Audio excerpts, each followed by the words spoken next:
Hey everybody, welcome to the Volquest Mailbag Podcast every Thursday here at Volquest.com and on the Volquest YouTube channel. Like this video and subscribe to the channel on YouTube if you haven't already. I'm Eric Kane alongside Austin Price, Grant Ramey, and Brent Hubbs. Got a lot of questions to get into as Tennessee's 2022 season is now officially over and heading on into a busy month of January with recruiting for 2024 and, of course, the transfer portal. Let's go ahead and get started with Brandon_SV. As a whole, excluding the quarterback position, do you think the 2023 team will have more or less talent than the 2022 team? At a glance, it feels like no, because Tennessee's losing NFL draft picks. But in 2022, we got better despite losing players to the NFL. Your thoughts, Brent Hubbs?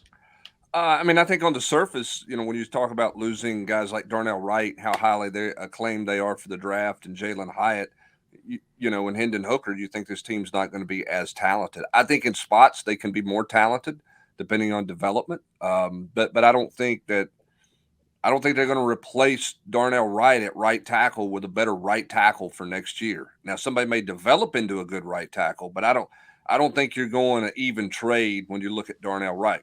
I thought Squirrel White Grant did some really good things. He's not Jalen Hyatt, different type of player.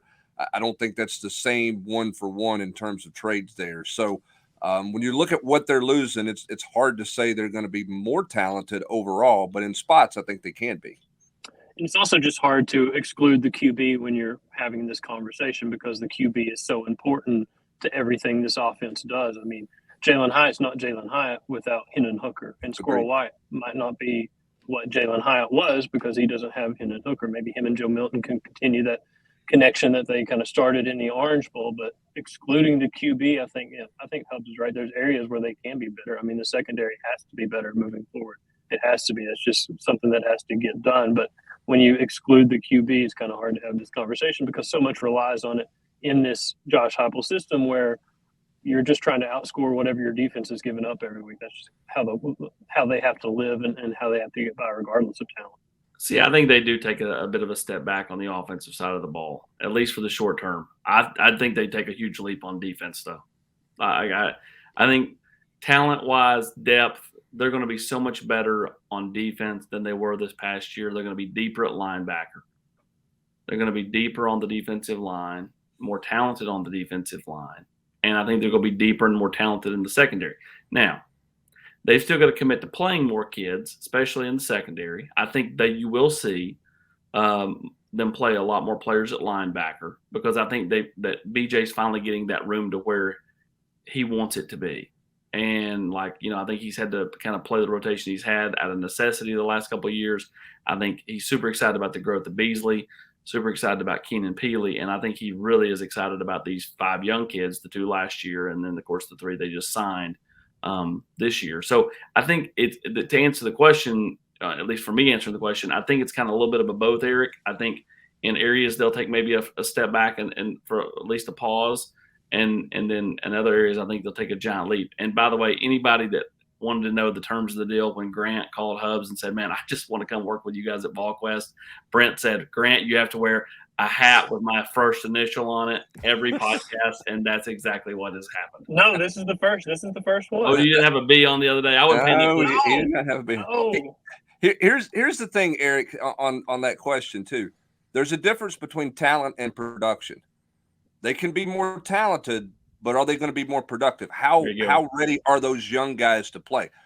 I think they're more talented at linebacker. How much more productive will they be? Because I don't know how long it's going to take Arian Carter to get ready and Caleb Perry to take a step and T. Lander and those guys. Talented, yes. Production, those are a little mutually exclusive in some categories, particularly with young players. Yeah, and then again on the offensive side of the football, you are not going to break school records every single year. Now, Josh Heupel might say, hold my beer and watch me go. But, I mean, you're not going to set a new school record for points in the season every single year. You're not going to lead the nation in yards and points every single year. You can be top 10, and that could be really good. But that's kind of where this offense is right now. So, got a couple here from Athrun. Austin, let's go rapid fire here. They're all pretty decent, so I want to get them in. What type of wide receiver would Thornton be in the system? He can play both inside and outside. He'll be like Jalen Hyatt. I think you'll see him play the slot, and if they need to kick him outside, he's very comfortable doing that. Is Omar Norman Lott the top D-line priority right now, or is it somebody else? It's Omar Norman Lott. You've been hinting at Selden at running back forever, but it's known that he wants to play receiver. Where will he start out, and has he been thinking of changing to running back?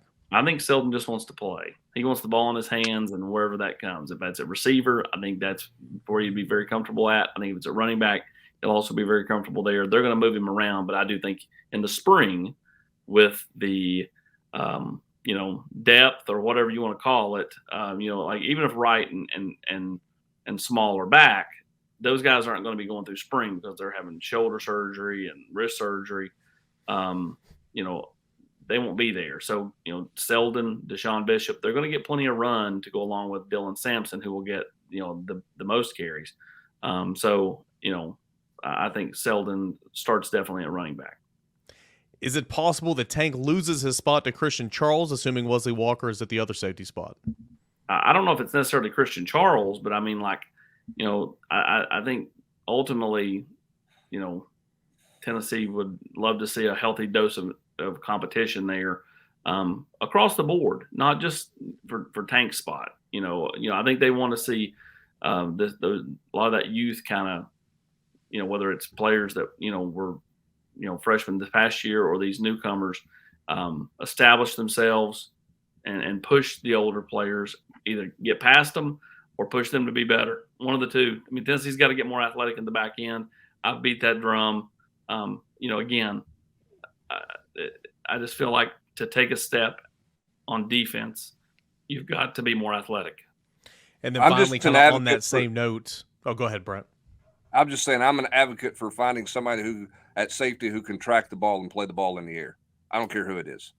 Just find somebody who can play the ball in the air. I mean, Tennessee at that position, athletic, non-athletic, whatever the case may be, they misplayed the ball in the air. They misplayed 2 balls in the air against Clemson. Both of them should have been picked. They got to have somebody back there to play the ball.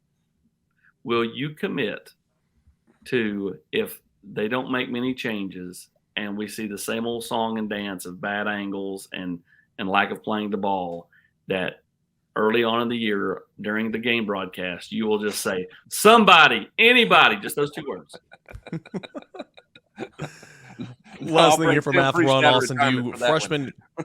Do freshman quarterbacks steal at least one of the starting spot away, since the returning players, some of those guys might be injured and out for spring?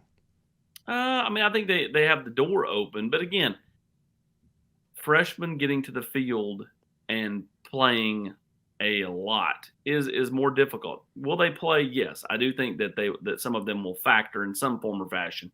But starting, I'm not ready to go there yet. And it's kind of one of those things where it's kind of like, how many people on the board say, well, I've got to see it to believe it when it comes to, Jalen McCullough not being the starter. I agree. I think Jalen McCullough agrees. Let's go to Vol Guy 23. With tight end being a thin position, can you see them being more of a spread with 4 wide receivers next year, Brent? No. I think the tight end position is too valuable to this offense. Could they do it every now and then? Perhaps. But I think if you've looked at this offense for the last 2 years, if you've looked at it in Josh Heupel's tenure, the tight end's just too important because of what they do in the run game, the motion that they do with them, the ability to block on the perimeter, the ability to block in line. I think they have to have a tight end on the field. So that's why you didn't, for fear of getting someone hurt, that's why they didn't play 2 tight end sets this year, because I think they felt like they had to have a tight end available all the time. And so they didn't play Fant and Warren very often at the same time. They did a little bit, but not a whole lot, because they have to have a tight end in this offense. Nashville 615 with the situation on Monday Night Football. Grant, can you discuss what happened with Inky Johnson during his game in the following days? I guess you would have been in school at that time. He's a true inspiration, a negative that turned into a great positive. Has he spoken to any of Heupel's teams yet? I don't know. Has he? Y'all know better than that. Yeah, I would say yes. He has. Yeah. He spoke to every team on the earth. I mean, Inky gets around. I mean, I'm not making fun. That's his job. I mean, because he's so good at it. Whether it's Georgia, Alabama, Toledo State, or West Tahiti State, they bring him in, and he is a motivational speaker. That's what he does every day. And so yes, he spoke to Tennessee. He spoke to Tennessee almost every year that he's been gone. And Hubs, you remember that? I was, I was fresh out of school, but that was a scary situation. Yeah, it was very different than what happened Monday night in Cincinnati. Wasn't a heart deal, because there was no when Inky Johnson left the field on a stretcher. No one knew the severity of the injury. Okay, he raised his hand and gave a thumbs up, which made you feel good. There was obviously a lot of concern and worry, but it was one of those deals. They went right back to playing because nobody had any idea it was that bad. The Sunday morning following that game, I remember getting the phone call that was told he had emergency surgery overnight and he had a blood vessel issue in his subclavian, which is in the shoulder area, and that his football career was over. And he just didn't believe it because it didn't feel anything like that when he left the field. So that one was very different. There's nothing to compare in my viewing of sports in person, on TV, and anyway, nothing. There's nothing to compare to what we saw Monday night. Just nothing at all to see anything like that. So Inky's was scary. You just had no idea the severity of it when he left Neyland Stadium that night against Air Force. The scariest part Monday night was how routine of a play that looked like. That looked like a play that happens every single time the football snapped. I mean, that was a very standard tackle. It was not some – I didn't see it happen live. I looked up at the TV and saw all the players reacting, and I just assumed it was one of those hits over the middle where it's a head or neck injury and you're putting the guy on a backboard and taking him off. I had no idea it was he just took that shot to the chest, got up, and collapsed. That's the scariest part. But Inky was on – I saw him on Nashville radio Wednesday morning talking about this situation and kind of what could be the future and how he kind of moved on from this. But I don't know. The hope is that, obviously the hope and the prayer is that Damar Hamlin is able to wake up and come out of this and see the reaction that has been happening since Monday night. Not only the money that's gone to his charity and that GoFundMe and the crazy numbers, but just the reaction from the sports world to this situation. Reltney for Life has two questions. What are the top two positions of importance for the 2024 football recruiting class, and any possible names for tight end OC hires? Any names lurking about, Austin? Staying on both sides of the ball, I'll go offensive tackle, on offense, and then defensively, I'll continue to go, either, defensive line or secondary. Yeah, I've got to go defensive interior. You like tight end, Hubs, and I don't disagree with that. And I just tight like end is, tackle. They're going to be in a situation where they're going to be in the portal for a tight end until they get multiple tight ends in a class to get some depth built there. Yeah. Because, right now they could stand to take another tight end. Yep. Okay. Jacob Warren's coming back, but they could still take another tight end, and they need a tight end with multiple years of eligibility, not a one and done type guy. I don't know that they'll get one in the portal, but they could certainly use another tight end there. But offensive tackle, defensive lineman, I think those are positions of need every year in every recruiting class. I don't think you can look at a recruiting class and say, hey, we don't need a 3 technique and we don't need an offensive tackle. You're going to need one of those in every class. As for the OC tight ends job, we'll see. It's not going to be an OC job, right, Austin? I think all of us agree that it's going to be the OC is going to be some combination of Joey Halsley and Glenn Ellerby. We've all said that. Eric, you've all of us have said that. So the question becomes, who do you hire as that position coach at tight end? I don't know. We've heard Jeff Ferris's name. I don't know who else is going to float around out there. You're getting into a timeline now. You can bring NFL guys into play, and it's not an NFL position coach. It could be an NFL analyst. Yep. Right? Who's looking to get on the field that Josh Heupel knows. You're bringing in all kinds of possibilities with the timeline that you're getting into now. No, that's right. And I think we all kind of expect this to be a kind of a, pass game coordinator, run game coordinator type promotion type stuff for Joey Halsley and Glenn Ellerby. That's the feel that it just the vibe you get, the feel that you get. And it would be a nice, deal for those guys. I think whoever they hire needs to be able to recruit the South Hubs. I think that's very, very important. Last year they promoted Kelsey Pope. I thought Kelsey Pope did a really nice job. He's now got a huge feather in his cap with Jalen Hyatt winning the Blitnikoff Award to go into homes and talk to receiver prospects. I'm not sure you can promote anybody on this staff to that position. I think you've got to go out and hire somebody to coach tight ends and hire someone that can recruit the South. I think that's very, very important. With the 2023 schedule shaping up to be more favorable than 2022, obviously Joe Milton needs to play up to his potential. Lay out a scenario, Grant, where Tennessee has 11-plus wins again. What position Grant. groups or players must break out? Oh, you better go to Florida and win. This is like Captain Kangaroo picture pages here. None of y'all know that. Gosh. Go ahead. Go ahead, Grant. No, that is a reference that is way beyond. I mean, what position groups players break out? Obviously, Joe Milton. Yeah, Joe Milton. Start there. He's got to be that guy. I don't think he's going to produce like Hendon Hooker. I think that's an impossible ask. I don't know who his running backs are going to be at this point, but I mean, you're going to have to go to Florida and win. And I don't know the schedule. You can. We were asked in the chat Monday, and I went down the schedule. If you could find 8 or 9 wins, I think 8 or 9 wins could be. I don't know if I want to say the floor, but somewhat expected based on what we saw this year. I agree with that.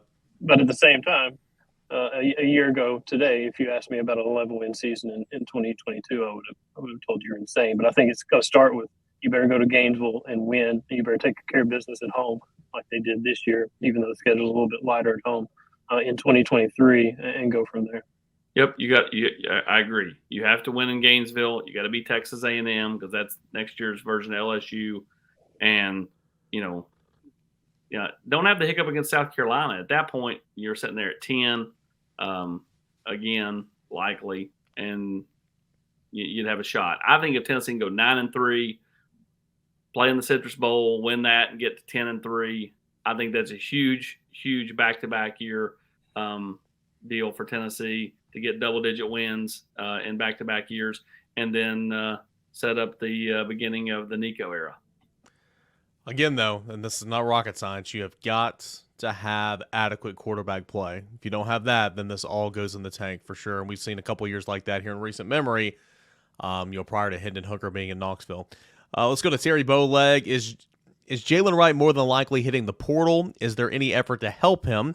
Is there any urgency to add a portal running back, or are they comfortable with the room without Wright? At the time of this recording, things can change a mile a minute, but where are we at right now, Austin? Well, and I think that's the biggest thing is it's so fluid. I mean, and I think that's the one message I would tell the board is like you can't if you tried to fill the board in on every little bit of movement, they'd lose their mind. They wouldn't be able to handle it. They wouldn't like it. They'd hate They would hate 80% of the football team. Yeah, exactly. And that's my point. Like, and that's what I tried to tell the guy last night on the board. I think there's definitely an avenue where he comes back. I think that, I think a lot of this stuff, not all of it, and I'm not even saying Jalen Wright, but I think some of this stuff with these players is a lot of posturing. Because, look, man, what do a lot of coaches do? Hey, man, what Trooper Taylor do, Hubs? Hey, they want me to go here, give me a raise. They want me to go there, give me a raise. Eventually, you call them on their bluff, and they either have to go or take what they've been getting. So, a lot of it's posturing. And so I think that you have to weed through, what's real, what's not. It could cause you to lose a kid. It could not. And that's one of those things where, right now it changes a lot. And so right now, as we said here, on this Wednesday, I would tell you that it's, still 2 up in the air about both those running backs. And there's an avenue where they both are back, and there's an avenue where they're both not here. And I know that's kind of riding the fence, but it's what you have to kind of do with the portal because things change so quick and they change all the time.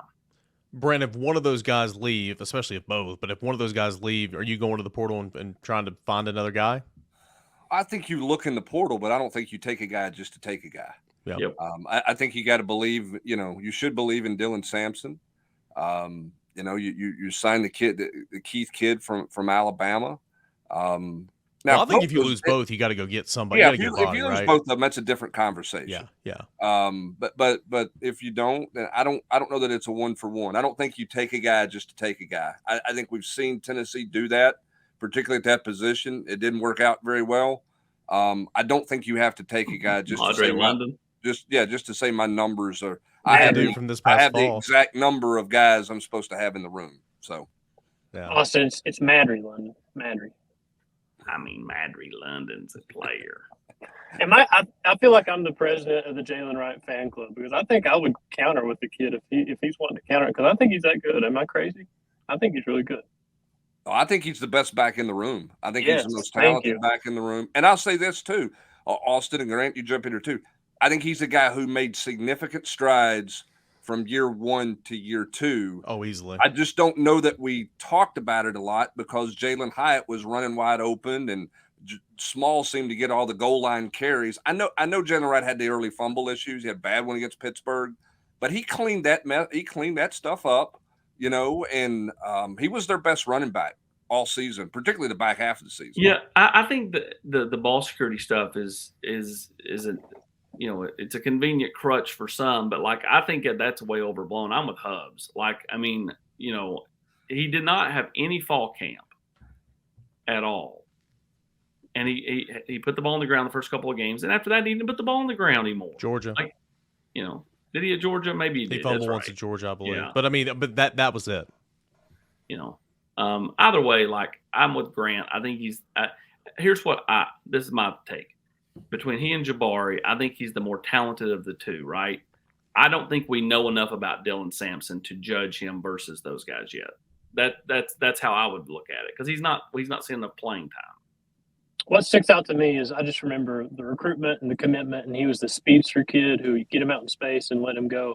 But the way he runs as tough as he does, as physically as he does, that's caught me off guard, I guess, as his career has developed. And it's also just what's the number you're willing to put on the kid? Because basically this is like early 90s NFL where free agency just appears, except there's no contracts with this free agency. I mean, it's anybody who wants to do it. It's just a matter of what you're willing to, I guess, give for this kid. And I don't even think that it's necessarily all NIL opportunities. I think that part of this is he sees himself as the best back on the team, yet his carries don't necessarily reflect that. And he led the team in rushing. He led the team in rushing at the Orange Bowl, and his carries don't reflect someone who led the team in rushing. And I think that's hard for he and people around him to grasp. You guys know I love those unique stat lines. 32 yards a pop against Vandy. That was Jalen Wright. Had 162 yards or whatever on 5 carries. I just think we forgot about him a lot of the year because, again, it was always Small, as Brent pointed out. When you got in the red zone, we got in the goal line, it was Small. Small was out there to start most of the drive. You just forgot about Jalen Wright. Well, that's the one bad part. And I'll tell you this. I think with Marshawn Lloyd, I think he watched the Orange Bowl. And I think he saw Tennessee's offense.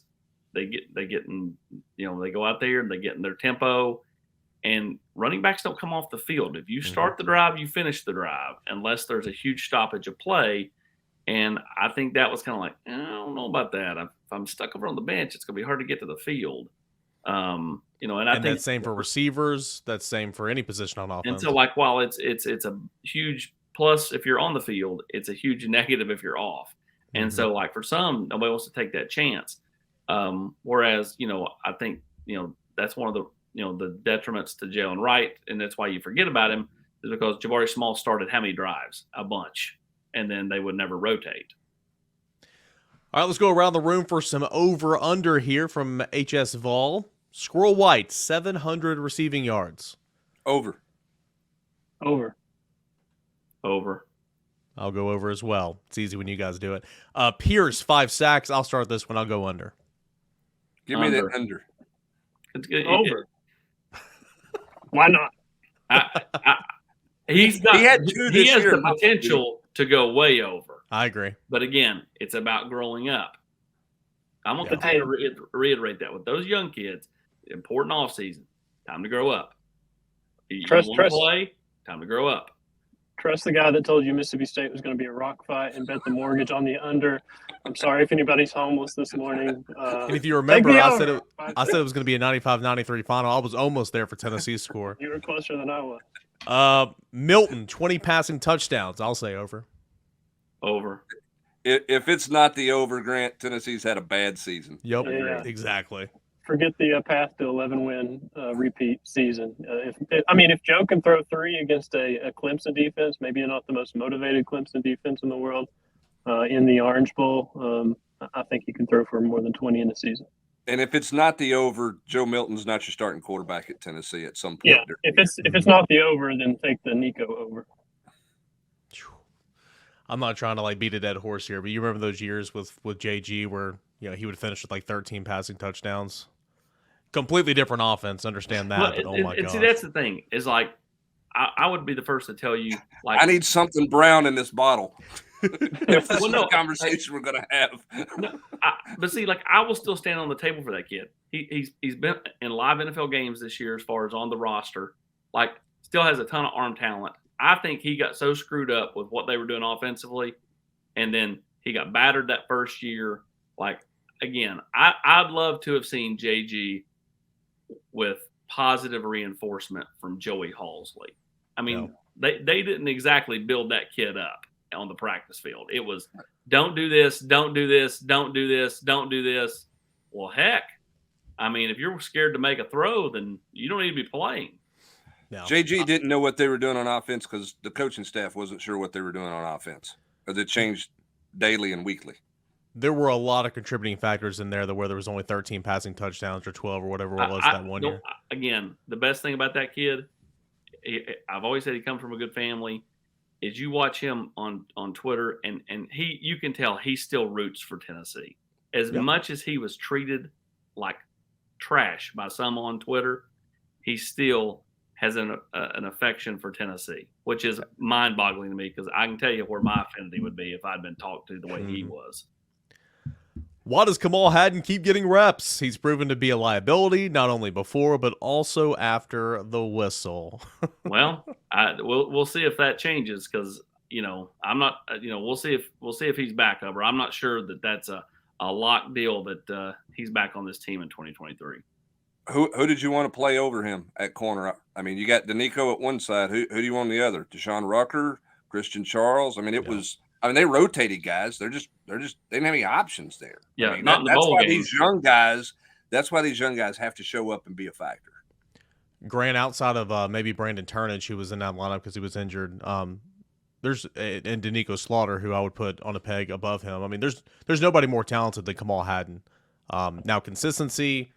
And also just shutting up after the play, not doing stupid stuff was his biggest downfall. Kamal had the great lesson and just have the utmost confidence in yourself, regardless of what's going on. Even if you get beat, the short memory thing. I played defensive back in high school years and years and years ago, and that was the thing. Short memory. You get beat, move on to the next play. Shout out to Kamal Hadden. Nobody moved on quicker than he did. It was as soon as the play was whistled dead. If he got beat, he was turned around. Talking. We should all have as much confidence in ourselves as that dude has in himself. You be you, baby. You be you. Always. Looking towards next football season, will Tennessee have the best situation at quarterback going into the season than anybody that they face? Depends on Spencer Rattler comes back at South Carolina, right? Yeah, basically the entire East will have a new quarterback. And Joe's not necessarily a new quarterback. The West, few more returners. Texas A&M will bring back the kid they started the back end of the year. Arkansas has their guy back. Ole Miss has their guy back. Mississippi State has their guy back. The West is different. The East, it's all new.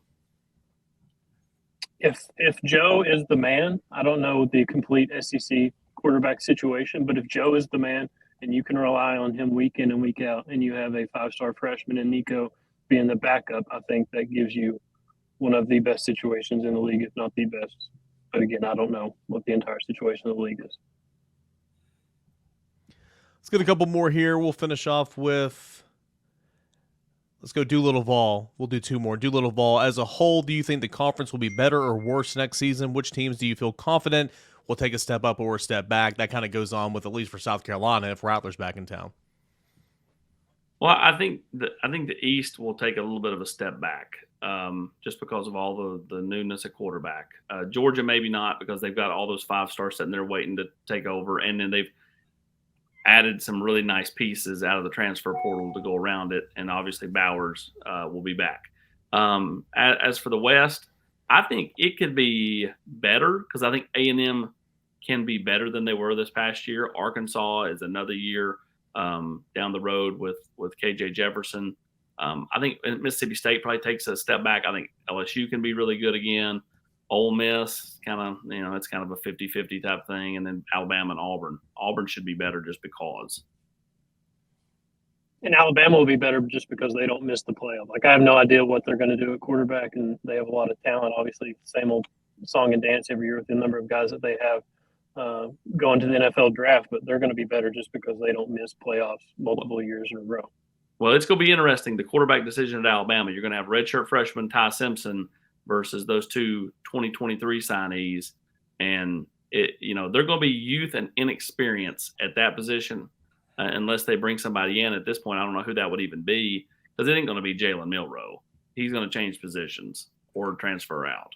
Well, and I think you have, when you look at where's Bill O'Brien going, certainly feels like he's going to the NFL. So what do they do as their offensive coordinator if that happens? How does Jimbo Fisher change? One thing. The one thing about LSU, you knew they were going to be better because they had a complete wholesale coaching change. You knew that roster had talent. Texas A&M's got talent on the roster, but they haven't done wholesale coaching changes. So what does that look like? Does Jimbo Fisher manage that team better this coming year than he did this past year when he's going to be on the hot seat? There's going to be every time they go to take the field, there's going to be more and more talk about Jimbo Fisher and his stability at Texas A&M, which makes you wonder a little bit about that. At Mississippi State, what do they look like offensively? Right? I mean, Mike Leach, God rest his soul and prayers to his family. I mean, what do they become offensively? Are they going to still try to run that system that was his creation, or do they try to morph into something else? So there's some unknown over in the West, too. I agree with you. Auburn's going to be better. There's some unknown certainly in the West as well. Last one, let's go to a run cross country. Are there a couple of things that went differently than expected? For so many of you guys to predict a loss against Clemson, everyone essentially got Tennessee's score right, but not Clemson's. Thank you. We'll go around the room here really quick to end things. I'll lead off. I'll be 100% honest with you. Be 100 emoji. Didn't see that performance from Joe Milton. Also, didn't have Clemson missing 3 field goals and faking a field goal on the opening possession. So kind of a mixture of those two is why the score was different than how I predicted, Brent. Yeah, I mean, Clemson went 2 of 4 in the red zone, with only 1 touchdown. I mean, Tennessee's red zone numbers were great. Tennessee's third down conversion defense in their territory was great.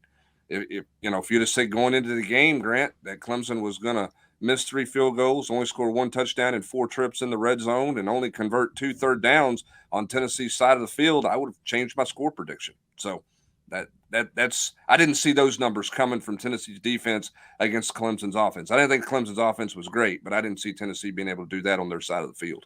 Y'all didn't hear me Friday at lunch say, "Watch out for BT Potter tonight. He's about to push 2 wide right and just be standing there twiddling his thumbs while Dabo's kid runs the fake field goal." Y'all didn't remember that? I mean, for me, it's because Tim Banks morphed into Buddy Ryan and Joe Milton was Jim McMahon, and I don't know who the fridge was, but suddenly it was the 85 Bears once Clemson got into the red zone. I mean, I don't remember the score I predicted, but I didn't think Clemson was scoring. I thought Clemson would have 14 in the first quarter. I didn't think Clemson was going to end the game with 14. So everything that happened on defense is exactly why I did not predict Tennessee to only give up 14 points. Yeah, for me, the uncertainty with Joe, just because you didn't know how they would call the game. I didn't know how they would call the game. And then, we just didn't know, was Klubnik better because North Carolina is just awful, or was he still the guy that everybody had, kind of talked about all year? He was still kind of that guy running off his back foot. I will say this, the more I went back and looked after the game, I want to say we all should have kind of thought Tennessee's defense would be able to get off the field enough. They've done that all year. I mean, if you said going into the year, they're going to play 13 games. 10 of the 13, the opponent's not going to get to 30 points. And one of those 3 that did get it only got to 33. Like, this defense was much better than everybody realizes. And I think that people forget that because of that one game against South Carolina. If you take that game off the board, it's really impressive what Tim Banks and everybody got done this year as far as being able to get off the field. They give up a ton of yards, but that's how they're going to play. they were able to get off the field against nearly everybody and looked far better than they did a year ago with basically the same defense out there running around.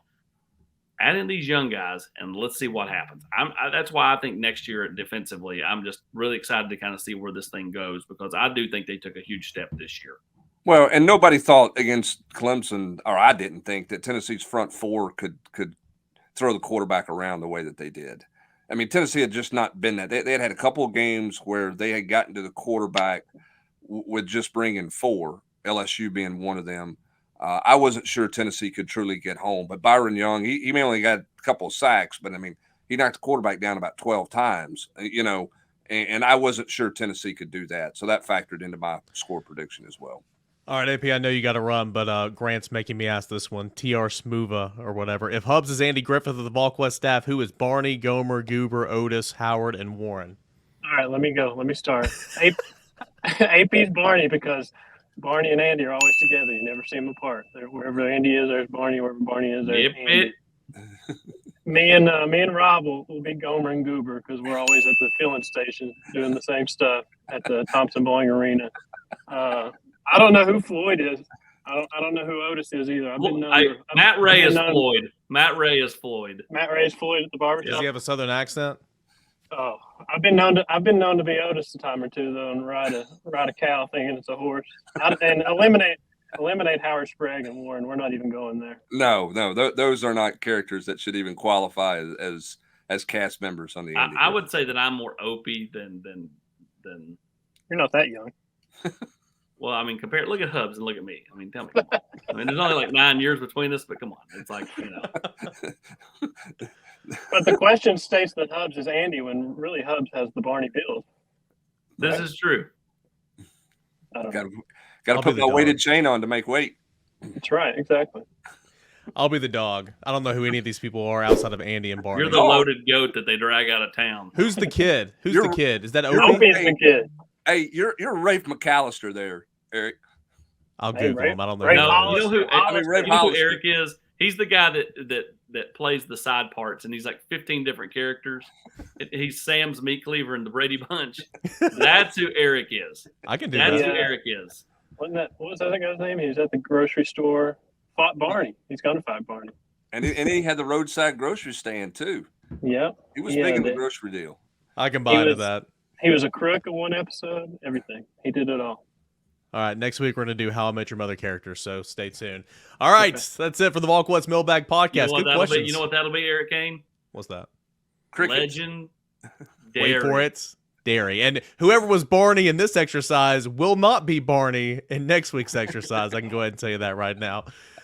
You'd be Barney because you like the ladies. I'm a married man. Austin Price, Grant Ramey, Brent Hubbs, Eric Kane. Appreciate you guys for tuning in to the Volquest Mailbag Podcast. Enjoy the rest of your Thursday, everybody.